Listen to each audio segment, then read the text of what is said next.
اور کتاب میں ادریس کا بھی ذکر کرو، وہ بھی نہایت سچے تھے، نبی تھے، اور ہم نے ان کو اونچی جگہ اٹھا لیا تھا۔ یہ وہ لوگ ہیں جن پر اللہ نے اپنے پیغمبروں میں سے فضل کیا، یعنی اولاد آدم میں سے، اور ان لوگوں میں سے جن کو ہم نے نوح کے ساتھ کشتی میں سوار کیا، اور ابراہیم اور یعقوب کی اولاد میں سے، اور ان لوگوں میں سے جن کو ہم نے ہدایت دی اور جنہیں برگزیدہ کیا۔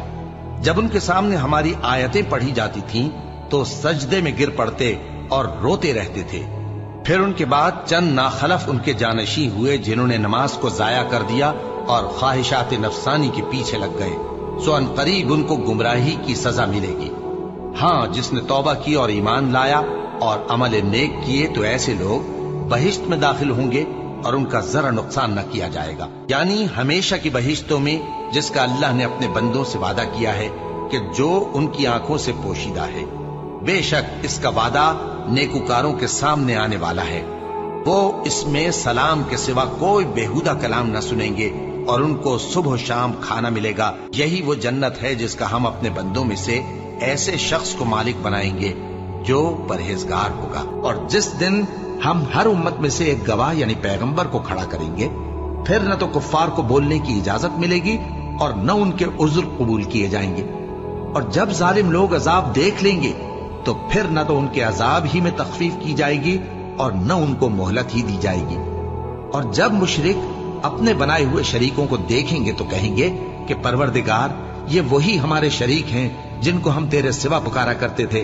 تو وہ ان کے کلام کو مسترد کر دیں گے اور ان سے کہیں گے کہ تم جھوٹے ہو، اور اس دن اللہ کے سامنے سرنگوں ہو جائیں گے، اور جو طوفان وہ باندھا کرتے تھے سب ان سے جاتا رہے گا۔ پھر جن لوگوں نے نادانی سے غلط کام کر لیا، پھر اس کے بعد توبہ کی اور نیکوکار ہو گئے، تو تمہارا پروردگار ان کو توبہ کرنے اور نیکوکار ہو جانے کے بعد بخشنے والا ہے، رحمت کرنے والا ہے۔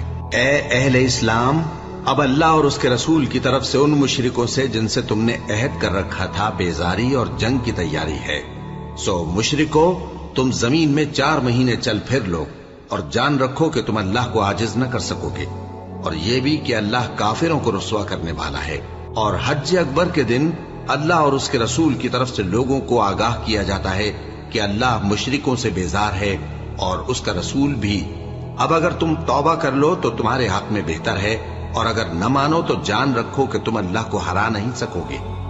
اور اے پیغمبر، کافروں کو دکھ دینے والے عذاب کی خبر سنا دو۔